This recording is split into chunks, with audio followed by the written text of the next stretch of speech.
ಭಾಷಾ ನಟರಾದಂಥ ಶ್ರೀ ಪ್ರಕಾಶ್ ರಾಜ್ ಅವರ, ಖ್ಯಾತ ನಟ ನಿರ್ದೇಶಕರು ಆದಂಥ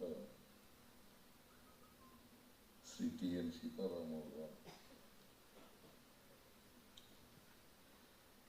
ಶ್ರೀಮತಿ ಇಂದಿರಾ ಲಂಕೇಶ್ ಅವರ,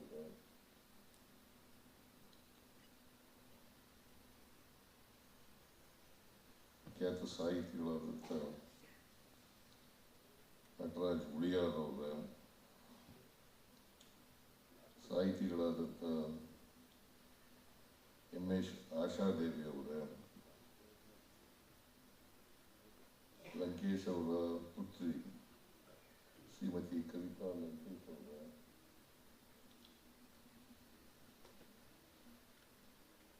ಇಲ್ಲಿ ಆಗಮಿಸಿರ್ತಕ್ಕಂಥ ಲಂಕೇಶ್ ಅವರ ಅಭಿಮಾನಿಗಳೇ, ಬಂಧು ಭಗಿನಿಯರೇ, ಮಾಧ್ಯಮದ ಸ್ನೇಹಿತರೆ, ಇವತ್ತು ಅತ್ಯಂತ ಸಂತೋಷದಿಂದ ಲಂಕೇಶ್ ಅವರ ಟೀಕೆ ಟಿಪ್ಪಣಿ 3 ಸಂಪುಟಗಳು ಹಾಗೂ ಲಂಕೇಶ್ವರ ಕಥೆಗಳ ವಿಡಿಯೋ ಬುಕ್ ಬಿಡುಗಡೆ ಮಾಡತಕ್ಕಂಥದ್ದನ್ನು ಬಹಳ ಸಂತೋಷದಿಂದ ಮಾಡಿದ್ದೇನೆ ಅಂತಕ್ಕಂಥ ಮಾತುಗಳನ್ನು ಈ ಸಂದರ್ಭದಲ್ಲಿ ಹೇಳಲಿಕ್ಕೆ ಬಯಸ್ತಾ ಇದ್ದೇನೆ.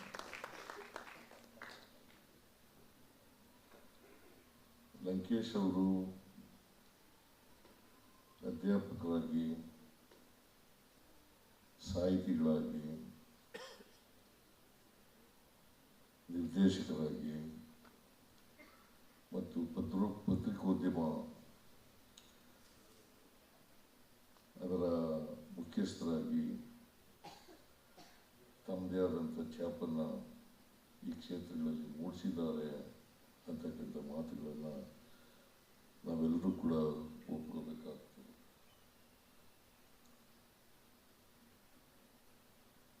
ನನಗೆ ಲಂಕೇಶ್ ಅವರಿಗೆ ಪರಿಚಯ ಆದದ್ದು ಅಲ್ಲಿ ನಮ್ಮ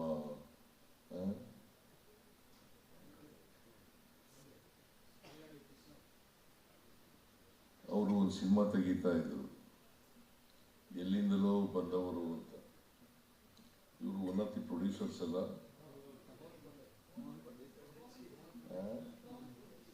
Mohan Kondaji one of the producers. Lankesh ಅವರು ನಿರ್ದೇಶಕರು, ಆಮೇಲೆ ಸುರೇಶ್ ಹೆಬ್ಳೇಕರ್ ಅವರು ಹೀರೋ. ಆ ಸಿನಿಮಾ ನಮ್ಮೂರು ಪಕ್ಕದೂರಿನಲ್ಲಿ ಕುಪ್ಪೇಗಾಲದಲ್ಲಿ ಮಾಡ್ತಾ ಇದ್ರು.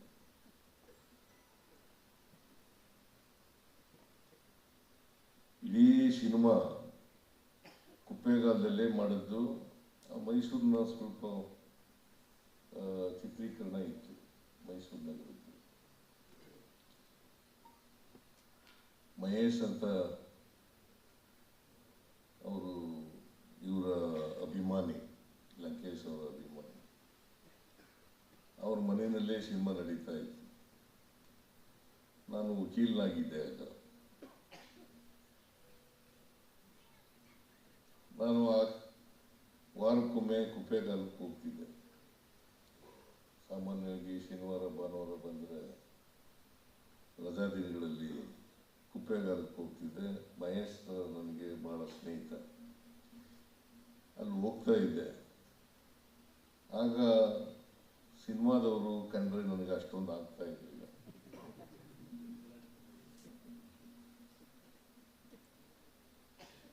ಲಂಕೇಶ್ ಅವರು ಕೂಡ ಗೊಣಗ್ತಾ ಇದ್ರು ಅಲ್ವಾ ಮೋಹನ್ ಕೊಂಡೇಜಿ? ಗೊಣಗ್ತಾ ಇದ್ರು. ನಾನು ಅವ್ರನ್ನ ಹಿಂದ್ಗಡೆ ಟೀಕೆ ಮಾಡ್ತಿದ್ದೆ. ಆಮೇಲೆ ಆಗ ಪರಿಚಯ ಆಯಿತು, ನನಗೂ ಅವ್ರಿಗೂ ಪರಿಚಯ ಆಯಿತು. ಮಹೇಶ ನನಗೆ ಲಂಕೇಶ್ ಅವರಿಗೆ ಪರಿಚಯ ಮಾಡಿಸ್ತಾರೆ. ಅಲ್ಲಿಂದ ಅವರ ಅಭಿಮಾನಿನೇ ಆಗ್ಬಿಟ್ಟೆ ನಾನು.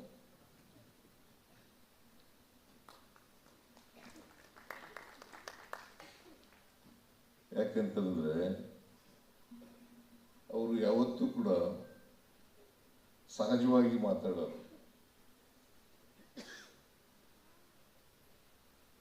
ಅದರಲ್ಲಿ ನಾಟಕೀಯವಾಗಿ ಆಗಲಿ ಬೇರೆ ವಿಚಾರಗಳಾಗಲಿ ಇರ್ತಕ್ಕಂಥ ವಿಚಾರಗಳಿರಲಿಲ್ಲ. ಅವರಿಗೆ ಸಹಜವಾಗಿ ಮಾತಾಡೋರು. ಒಂದೊಂದು ಸಾರಿ ಸಿಟ್ಟು ಮಾಡ್ಕೊಳ್ಳೋರು. ಕೆಲವು ವಿಚಾರಗಳನ್ನು ಮಾತಾಡುವಾಗ ಸಿಟ್ಟು ಮಾಡ್ಕೊಳ್ಳೋರು. ಜೊತೆಗೆ ನನ್ನನ್ನು ಅನೇಕ ಸಾರಿ ಅವರು ಪತ್ರಿಕೆ ಪ್ರಾರಂಭ ಮಾಡಿದ್ರು. 1980ನೇ ಇಸ್ವಿನಲ್ಲಿ ನಾನು ಆ ಪತ್ರಿಕೆ ಬಿಡುಗಡೆಗೂ ಕೂಡ ಹೋಗಿದ್ದೆ. ಲಂಕೇಶ್ ಪತ್ರಿಕೆ ಅಂತ ಹೇಳಿ. ಗುಂಡೂರಾಯರು ಚೀಫ್ ಮಿನಿಸ್ಟರ್ ಆಗಿದ್ದರು. ಆಗ ಇವರೊಂದು ಪತ್ರಿಕೆ ಪ್ರಾರಂಭ ಮಾಡಿದ್ರು.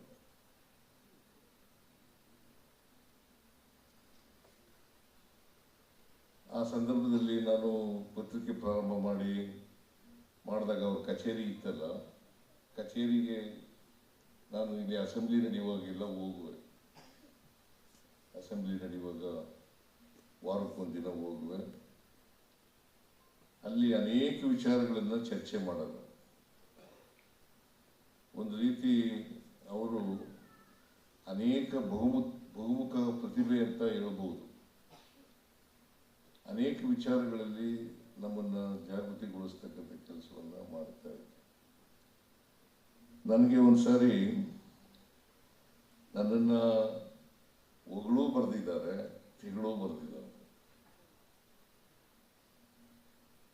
ಒಂದ್ಸಾರಿ 1985ನೇ ಇಸ್ವಿ ಅಂತ ಅನ್ಸುತ್ತೆ, ಪಾರ್ಲಿಮೆಂಟ್ ಎಲೆಕ್ಷನ್.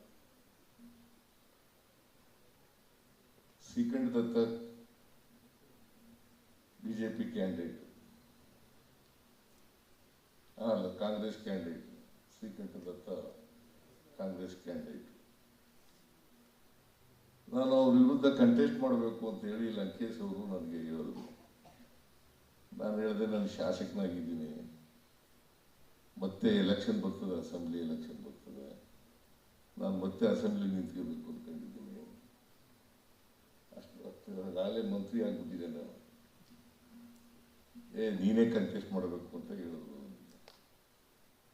ಆಮೇಲೆ ನಾನು ಹೂ ಅನ್ಕೊಂಡು ಹೋದೆ. ಆಮೇಲೆ ಕಂಟೆಸ್ಟ್ ಮಾಡಲಿಲ್ಲ. ಲಂಕೇಶ್ ಪತ್ರಿಕೆಯಲ್ಲಿ ಬರೆದ್ಬಿಟ್ರು, ಇಸ್ಪೀಟ್ ಗುಲಾಮ ಮಾಡಿದ ಮೋಸ.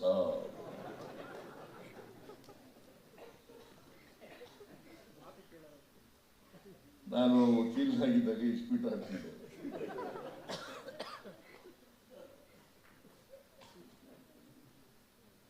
ಅವರು ಅದಕ್ಕೆ ಅದನ್ನು ತಿಳ್ಕೊಂಡಿದ್ರು ಅನ್ನೋ ಕಾಣಿಸುತ್ತೆ.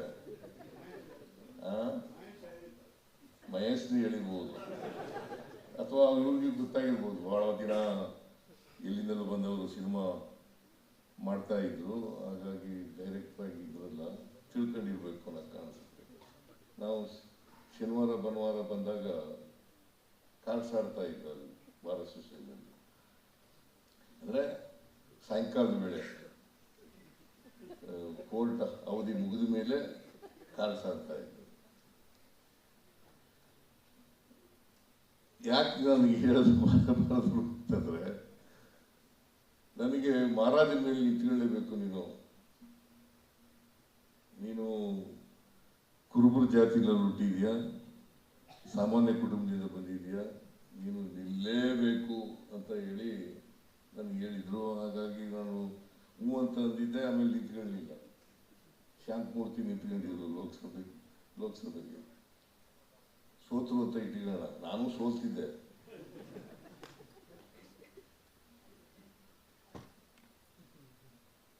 ಆಗ ಇನ್ನೊಂದು ಪ್ರಕರಣ ಏನಪ್ಪ ಅಂತಂದ್ರೆ, 94-95ರಲ್ಲಿ ನಾನು ಹಣಕಾಸು ಮಂತ್ರಿ ಆದೆ. ಆಗ ಲಂಕೇಶ್ ಪತ್ರಿಕೆಯಲ್ಲಿ ಸಿದ್ದರಾಮಯ್ಯನಿಗೆ 100 ಕುರಿ ಲೆಕ್ಕ ಹಾಕಕ್ ಬರಲ್ಲ,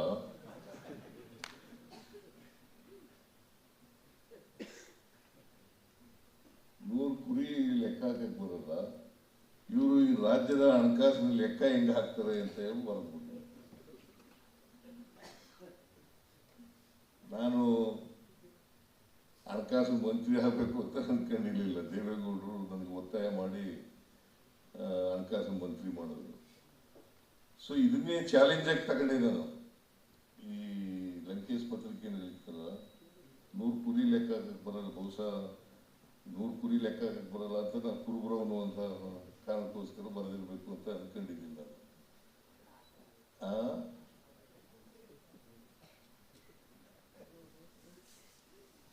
100 ಕುರಿ ಲೆಕ್ಕ ಹಾಕಕ್ ಬರಲ್ಲ, ಈ ರಾಜ್ಯದ ಲೆಕ್ಕ ಹೆಂಗಪ್ಪ ಹಾಕ್ತಾರೆ ಇವರು ಅಂತ ಬರೆದ್ಬಿಟ್ರು. ನಾನು ಅದನ್ನ ಸವಾಲಾಗಿ ಸ್ವೀಕಾರ ಮಾಡಿದೆ. ಸವಾಲಾಗಿ ಸ್ವೀಕಾರ ಮಾಡಿ ಆಮೇಲೆ ಮೊದಲನೇ ಬಜೆಟ್ ಅನ್ನ ಮಂಡಿಸಿದೆ. ಬಹಳ ಕಷ್ಟಪಟ್ಟು ಎಲ್ಲ ಅರ್ಥಶಾಸ್ತ್ರಜ್ಞರ ಜೊತೆ ಚರ್ಚೆ ಮಾಡಿ ಮೊದಲನೇ ಬಜೆಟ್ ಮಂಡಿಸಿದೆ. ಆಮೇಲೆ ನಾನು ಹೋಗ್ಲಿ ಒಂದು ಬರೆದರು ಲಂಕೇಶ್ ಅವರು. ಸೊ ಇದು ಅಂದ್ರೆ ಅವರು ಯಾರನ್ನು ಸಹಿಸ್ಕೊತಾ ಇರಲಿಲ್ಲ ಅಂತಕ್ಕಂಥ ಸತ್ಯವನ್ನ ಎತ್ತಿಡಿತಕ್ಕಂಥ ಪ್ರಯತ್ನವನ್ನ ಮಾಡ್ತಾ ಇದ್ದಾರೆ. ಅವ್ರಿಗೆ ಏನು ಅನ್ಸುತ್ತೆ ಅದನ್ನು ಬರೀತಕ್ಕಂಥ ಪ್ರಯತ್ನವನ್ನು ಮಾಡ್ತಾ ಇದ್ದಾರೆ. ಸೊ ಹಾಗಾಗಿ ನನಗೆ 2 ಸಾರಿ ನನ್ನ ಬಗ್ಗೆ ಟೀಕೆ ಮಾಡಿ ಬರೆದಿರ್ತಕ್ಕಂಥದ್ದು ಇದೆ, ಹೊಗಳಿ ಬರೆದಿರ್ತಕ್ಕಂಥದ್ದು ಕೂಡ ಇದೆ. ಆಮೇಲೆ ಈಗ ನಾನು ನೋಡಿ, ಅವರು ಲಂಕೇಶ್ ಪತ್ರಿಕೆಯಲ್ಲಿ ಬರೀದೇ ಹೋಗಿದ್ರೆ, ಅಲ್ಲಿಗೆ ತೆಗೆಳದೆ ಹೋಗಿದ್ರೆ ನಾನು 17ನೇ ಬಜೆಟ್ ಮಂಡಿಸ್ತಾನೆ ಇರಲಿಲ್ಲ. ಈಗ 17ನೇ ಬಜೆಟ್ ಮಂಡಿಸಿದ್ದೀನಿ. ಅಂದ್ರೆ ಲಂಕೇಶ್ ಅವರು ಯಾವುದನ್ನು ಮನಸ್ಸಿನಲ್ಲಿ ಇಟ್ಟುಕೊಳ್ಳದೇನೆ ಆಮೇಲೆ ಅಷ್ಟೇ ಪ್ರೀತಿ ಮಾಡ್ತಾ ಇದ್ರು ನನಗೆ, ಅಷ್ಟೇ ಪ್ರೀತಿ ಮಾಡೋದು. ಯಾವಾಗ ಸಿಕ್ಕಿದ್ರು ಕೂಡ ಪ್ರೀತಿಯಿಂದ ಮಾತಾಡ್ಸೋದು, ಪ್ರೀತಿ ವ್ಯಕ್ತ ಮಾಡ್ತಕ್ಕಂಥ ಕೆಲಸವನ್ನು ಮಾಡೋರು. ಸೊ ಅವರು ಅವರ ಸುಮಾರು 20 ವರ್ಷ ಅಲ್ಲ, 20 ವರ್ಷ ಸಂಪಾದಕೀಯ ಬರೆದರು. ಆ ಸಂಪಾದಕೀಯನೇ ಇವತ್ತು ಟೀಕೆ ಟಿಪ್ಪಣಿಗಳಾಗಿ ನಟರಾಜ್ ಗುಳಿಯಾರ್ ಅವರು ಅದನ್ನು ಸಂಪಾದನೆ ಮಾಡಿದ್ದಾರೆ. ಈ ರೀತಿಯಾಗಿ ಬಟ್ ಒಂದು ಏನಪ್ಪಾ ಅಂತಂದ್ರೆ, ಇವ್ರು ಹೇಳಿದ್ರಲ್ಲ, ನಟರಾಜ್ ಗುಳಿಯಾರ್ ಹೇಳಿದ್ರಲ್ಲ, ಕಾಂಗ್ರೆಸ್ ಅನ್ನ ಟೀಕೆ ಮಾಡ್ತಿದ್ರು, ಆದ್ರೆ ಕಾಂಗ್ರೆಸ್ ಇರಬೇಕು ಅಂತ ಹೇಳ್ತಾ ಇದ್ರು. ಕಾಂಗ್ರೆಸ್ ಅನ್ನ ಟೀಕೆ ಮಾಡೋರು, ಆದರೆ ಕಾಂಗ್ರೆಸ್ ಈ ರಾಜ್ಯದಲ್ಲಿ ಅಧಿಕಾರದಲ್ಲಿ ಇರಬೇಕು ಅಂತಕ್ಕಂಥದ್ದನ್ನು ಕೂಡ ಬಯಸ್ತಾ ಇದ್ರು. ಅವರು ಯಾರನ್ನು ಬಿಟ್ಟಿಲ್ಲ. ಈಗ JH ಪಟೇಲ್ ಬಹಳ ಸ್ನೇಹಿತರು, ಅವರನ್ನು ಟೀಕೆ ಮಾಡಿದ್ರು. ಒಂದ್ಸಾರಿ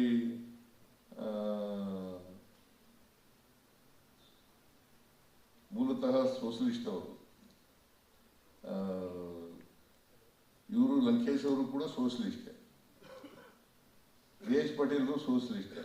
ಸ್ವಾಮೀಜಿ ಅವರಿಗೆ ನಮಸ್ಕಾರ ಮಾಡ್ಬಿಟ್ಟಿದ್ರು ಕಾಲಿಗೆ, ಅದಕ್ಕೆ ಟೀಕೆ ಮಾಡಬಾರ್ದು.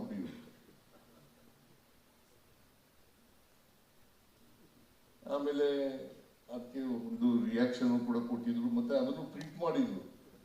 JH ಪಟೇಲ್ ಟೀಕೆಯನ್ನ ಪ್ರಿಂಟ್ ಮಾಡಿದ್ರು. ಅದಕ್ಕೋಸ್ಕರ ಲಂಕೇಶ್ ಅವರು ತೆರೆದ ಮನಸ್ಸಿನಿಂದ ಯಾವಾಗಲೂ ಕೂಡ ಇರ್ತಿದ್ರು ಅಂತಕ್ಕಂಥ ಮಾತುಗಳನ್ನು ಹೇಳಲಿಕ್ಕೆ ನಾನು ಈ ಕಥೆಗಳನ್ನೆಲ್ಲ ಹೇಳಲಿಕ್ಕೆ ಬಯಸ್ತಾ ಇದ್ದೀನಿ. ಅದರಿಂದ ಲಂಕೇಶ್ ಅವರು ಯಾವಾಗಲೂ ಕೂಡ ಕೋಮುವಾದಕ್ಕೆ ವಿರುದ್ಧವಾಗಿದ್ದರು. ಕೋಮುವಾದಕ್ಕೆ ವಿರುದ್ಧವಾಗಿದ್ದರು. ಕೋಮುವಾದ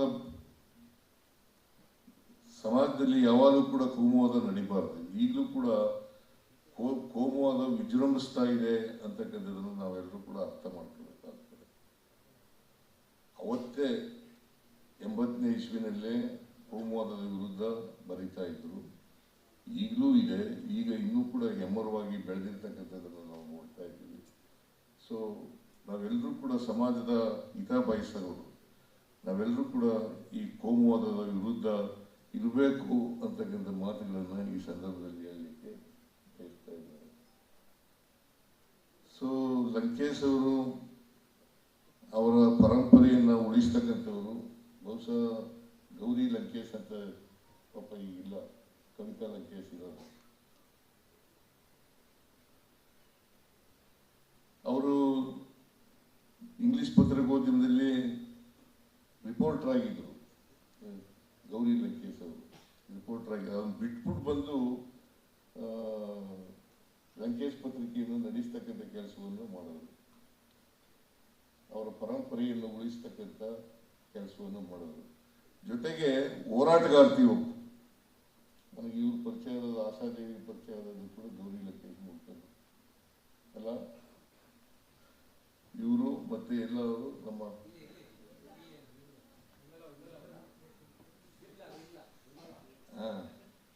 ಇವರು ಕಮ್ಯುನಿಸ್ಟ್ ಅವರು, ಇವರಿಬ್ರು ಯಾವಾಗಲೂ ಜೊತೆಗೆ ಬರೋರು. ಜೊತೆಗೆ ಬರ್ತಾ ಮತ್ತೆ ಹೋರಾಟಗಾರ್ತಿಯಾಗಿದ್ರು. ಇವರು ಹೋರಾಟಗಾರ್ತಿದೆ.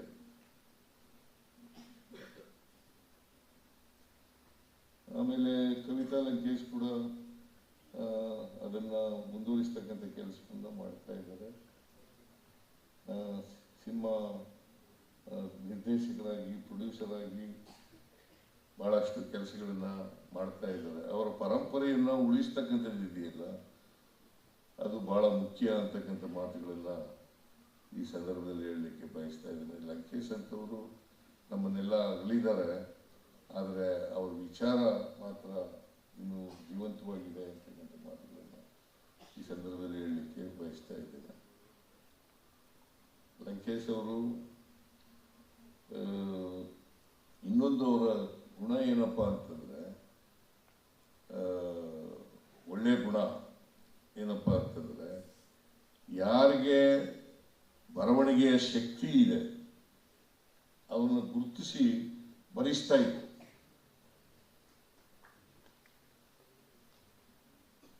ನಾನು ಅವರು ಸಾಹಿತ್ಯ ಆಗದೆ ಇರ್ಬೋದು ಅಥವಾ ಬರಹಗಾರರಾಗದೆ ಇರ್ಬೋದು, ಆದರೆ ಬರವಣಿಗೆ ಶಕ್ತಿ ಇದ್ರೆ ಅವರನ್ನು ಗುರುತಿಸಿ ಅವ್ರ ಕೈಲಿ ಬರೆಸರು.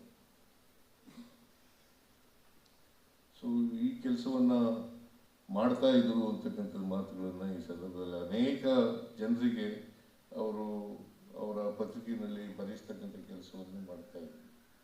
ಸೊ ಈ ರೀತಿಯಾಗಿ ಲಂಕೇಶ್ ಅವರು ತಮ್ಮದೇ ಆದಂಥ ಛಾಪನ್ನ ಸಾರ್ವಜನಿಕ ಕ್ಷೇತ್ರದಲ್ಲಿ ಮೂಡಿಸಿದ್ದಾರೆ. ಸಾಹಿತ್ಯದಲ್ಲಿ ಮತ್ತು ಪತ್ರಿಕೋದ್ಯಮದಲ್ಲಿ ಹೊಸ ವಿಚಾರಗಳನ್ನು ಮಾಡ್ತಾ ಇದ್ರು. ಲಂಕೇಶ್ ಪತ್ರಿಕೆ ಇದೆಯಲ್ಲ, ಯಾವತ್ತೂ ಕೂಡ ಸರ್ಕಾರದ ಮೇಲೆ ಅವಲಂಬನೆ ಆಗಿರಲಿಲ್ಲ. ಸರ್ಕಾರದ ಮೇಲೆ ಅವಲಂಬನೆ ಯಾಕೆಂತಂದ್ರೆ, ಮುಲಾಜಿರಬಾರ್ದು ಅಂತ ಒಂದು ಧ್ಯೇಯ ಅವರಲ್ಲಿ ಇತ್ತು. ಯಾವುದೇ ಸರ್ಕಾರಕ್ಕೆ ಮುಲಾಜಿರಬಾರ್ದು, ಅದಕ್ಕೋಸ್ಕರ ಅಡ್ವರ್ಟೈಸ್ಮೆಂಟ್ಗಳು ಇಲ್ಲದೆ ಪತ್ರಿಕೆ ನಡೆಸ್ತಾ ಇದ್ರು. ಅವರು ಬದುಕಿರೋವರೆಗೂ ಕೂಡ, ಕೊನೆಯವರೆಗೂ ಕೂಡ ಅಡ್ವರ್ಟೈಸ್ಮೆಂಟ್ಗಳು ಇಲ್ಲದೆ ಪತ್ರಿಕೆ ನಡೆಸಿದ್ರು. ಸೀತಾರಾಮ ಕೂಡ ನನಗೆ ಮುಂಚಿತವಾಗಿ ಪರಿಚಯ ಆಗಿದ್ದರು. ಗೌರಿ ಬಿದ್ನವರು ಹೆಚ್ಚಾಗಿ ಅಲ್ಲಿ ಭೇಟಿ ಮಾಡ್ತಾ ಇದ್ರು. ಲಂಕೇಶ್ ಪತ್ರಿಕೆ ಆಫೀಸ್ನಲ್ಲಿ ಭೇಟಿ ಮಾಡಿಸ್ತಾ ಇದ್ರು. ಅವರು ಸಿಗರೇಟ್ ಸೇದೋರು. ಬಹಳ ಜನ ಅಭಿಮಾನಿಗಳಿದ್ದಾರೆ. ಸಿಗರೇಟ್ ಸೇದೋರು, ನಮಗೂ ಸಿಗರೇಟ್ ಸೇರ್ಸೋರು.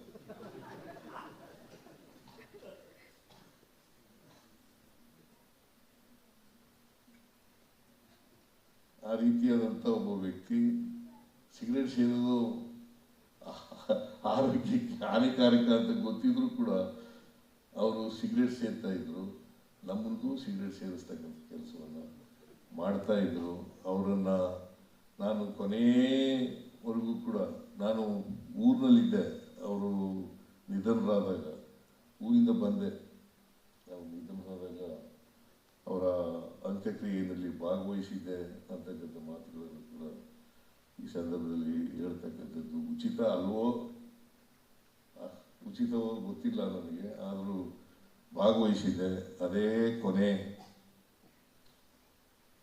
ಅವರ ಎಂಥದ್ದು ಇಂದಿರಾ ಲಂಕೇಶ್ ಅವರ ಪ್ರಕಾಶನ ಮೂಲಕ ನೀವು ಅವರು ಅನೇಕ ಅವರ ಟೀಕೆ ಟಿಪ್ಪಣಿಗಳನ್ನು ಹೊರತರ್ತಕ್ಕಂಥ ಕೆಲಸವನ್ನು ಮಾಡಿದ್ದೀರಿ. ಜೊತೆಗೆ ಯುವಕರಿಗೆ ತಮ್ಮ ಅಭಿಪ್ರಾಯವನ್ನು ವ್ಯಕ್ತ ಮಾಡ್ತಕ್ಕಂಥ ಕೆಲಸವನ್ನು ಕೂಡ ಮಾಡ್ತಾ ಇದ್ದೀರಿ. ಅದಕ್ಕೋಸ್ಕರ ನಿಮಗೆ ಇಂದಿರಾ ಲಂಕೇಶ್ ಅವರಿಗೆ ಧನ್ಯವಾದಗಳನ್ನು ಈ ಸಂದರ್ಭದಲ್ಲಿ ಹೇಳಲಿಕ್ಕೆ ಬಯಸ್ತೇನೆ. ಮತ್ತು ನಿಮ್ಮೆಲ್ಲರಿಗೂ ಕೂಡ ನಮಸ್ಕಾರಗಳನ್ನು ಹೇಳಿ ನನ್ನ ಮಾತುಗಳನ್ನು ಮುಗಿಸ್ತೇನೆ. ಜೈ ಹಿಂದ್, ಜೈ ಕರ್ನಾಟಕ, ಜೈ ಸಂವಿಧಾನ.